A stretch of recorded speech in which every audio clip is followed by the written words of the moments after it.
शुरुआत करते हैं आज की कुछ अहम खबरों से।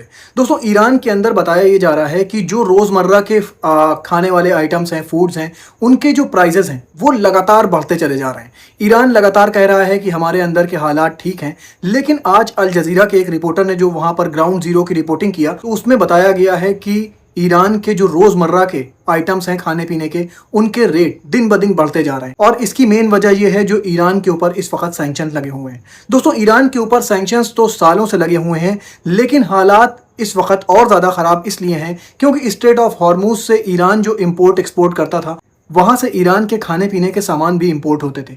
लेकिन अब अमेरिका ने उस पर भी ब्लॉकेट लगा के रखा हुआ है, जिससे क्या हो रहा है कि ईरान के अंदर खाने पीने की चीज़ों के रेट बढ़ते जा रहे हैं और बताया ये जा रहा है ईयर ऑन ईयर जो इन्फ्लेशन है वो 87% हो गया। और अगर एक साल में रूटीन गुड्स की बात करी जाए तो उनके प्राइजेस 130% तक बढ़ गए। दोस्तों, ये बहुत बड़ा अमाउंट होता है, लगभग हर चीज़ों के प्राइस डबल से भी ज़्यादा हो गए। और आप ईरान की इकोनॉमी का हाल तो जानते हैं, वो दिन ब दिन गिरती जा रही है।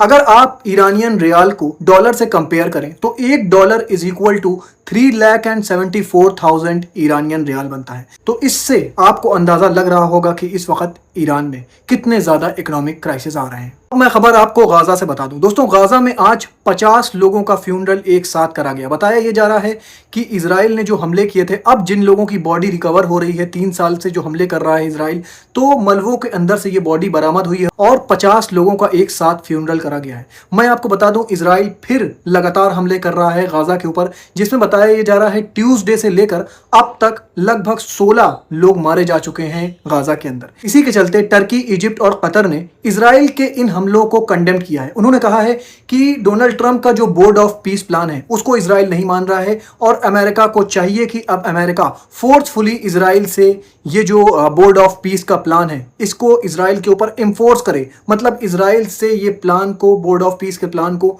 जो गाज़ा के अंदर डोनाल्ड ट्रंप ने बनाया था, उसको लागू करवाए इजराइल से। इजराइल उस प्लान को नहीं मान रहा है और लगातार गाज़ा में स्ट्राइक कर रहा है, जिससे क्या हो रहा है कि गाज़ा में लोगों की जान जा रही है। रोज कोई ऐसा दिन नहीं बीतता है जिस दिन इजराइल गाज़ा के अंदर हमला ना करे। मैं आपको बता दूं, ट्यूसडे से लेकर अब तक 16 लोग मारे जा चुके हैं इजराइल की स्ट्राइक में और अभी भी इजराइल की स्ट्राइक जारी है।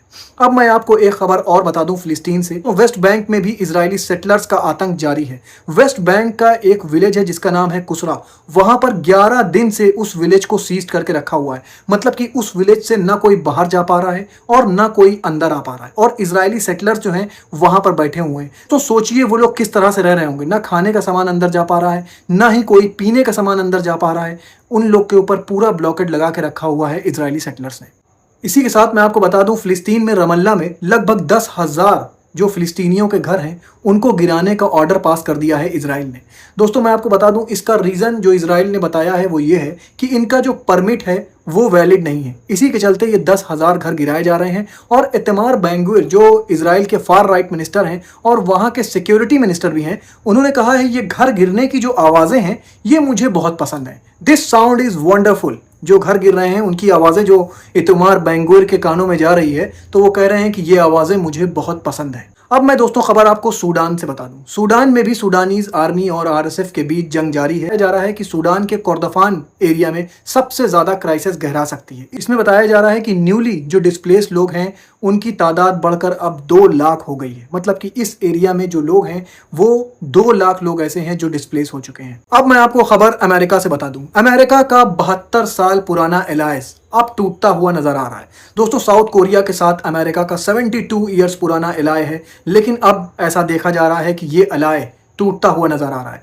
बताया ये जा रहा है कि एक प्रैक्टिस होने वाली थी, अभी एक ड्रिल होने वाली थी अमेरिका के साथ साउथ कोरिया की। 11 दिन की ड्रिल थी, लेकिन डोनाल्ड ट्रंप ने उसको घटाकर 5 दिन का कर दिया है और अब डोनाल्ड ट्रंप अपनी नज़दीकियां बढ़ाने जा रहे हैं नॉर्थ कोरिया से। और कहा है उन्होंने कि नवंबर में विजिट करेंगे नॉर्थ कोरिया और वो मुलाकात करेंगे किम योंग उन से। लेकिन दोस्तों, इसी के साथ मैं आपको बता दूं, किम योंग उन की जो सिस्टर हैं उन्होंने कहा है कि हम डोनाल्ड ट्रंप से मुलाकात नहीं करेंगे। देखिए दोस्तों, इसमें आगे क्या होता है। खबर आपको सऊदी अरब और यमन के हुतीस की बता दूं। यमन के हुतीस की तरफ से दावा करा जा रहा है कि उन्होंने टारगेट किया है सऊदी अरब के एयरपोर्ट को, जो कि आर्मको फैसिलिटीज में है। दोस्तों, बताया ये जा रहा है कि इस हमले में काफी ज्यादा नुकसान हुआ है सऊदी अरब को। दिन ब दिन यमन के हुतीस और सऊदी अरब के बीच में टेंशन गहराती चली जा रही और ये शुरुआत तब से हुई थी जब यमन में सऊदी अरब ने बमबारी किया था, जब ईरान का प्लेन वहां पर उतरने वाला था सना में, और सऊदी अरब ने बताया जा रहा है कि वहां पर बमबारी किया था। उसी के बाद से यमन के हुतीज और सऊदी अरब के बीच में जो टेंशन बढ़ी है, उसके बाद यमन के हुतीज ने सऊदी अरब के कई प्रोविंस पर हमला किया,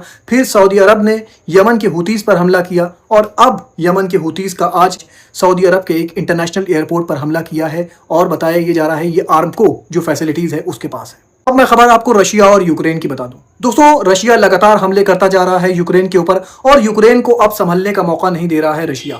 बताया यह जा रहा है कि यूक्रेन लगातार डिमांड कर रहा है एयर डिफेंस सिस्टम के मिसाइल्स के लिए अपनी जो फ्रेंड कंट्री हैं उसके जो एलाइज हैं नाटो के, लेकिन अभी तक बताया जा रहा है कहीं से यूक्रेन को एयर डिफेंस सिस्टम्स के मिसाइल नहीं मिल पाए हैं, और इसी के साथ रशिया के जो हमले हैं वो भी गहराते जा रहे हैं। बताया यह जा रहा है अभी रिसेंट जो बैलिस्टिक मिसाइल से हमला किया था रशिया ने, उसमें 12 यूक्रेनियंस के मारे जाने की खबर है। दोस्तों, रशिया और यूक्रेन की वॉर भी काफी ज्यादा गहराती जा रही है। इस वक्त यूक्रेन के पास कोई भी एयर डिफेंस सिस्टम्स के मिसाइल्स नहीं बचे हैं। अब दोस्तों, मैं आपको वेदर रिपोर्ट बता दूं। एक खबर थाईलैंड से निकल कर आ रही है। यहां पर भी बारिश के चलते एक फ्लैश फ्लड आ गई, जिसमें जो लोग घूमने गए थे थाईलैंड, जो टूरिस्ट थे, उनके बह जाने की खबर है। ये जो आप वीडियो देख रहे हैं ये थाईलैंड से निकल कर आ रहा है। दोस्तों, हर एक जगह आप देख रहे हैं बारिश बहुत जबरदस्त हो रही है, फ्लैश फ्लड्स देखी जा रही है, और इसी के चलते आज जो थाईलैंड विजिट करने गए थे बहुत से टूरिस्ट, वो इस फ्लैश फ्लड की चपेट में आ जाते हैं।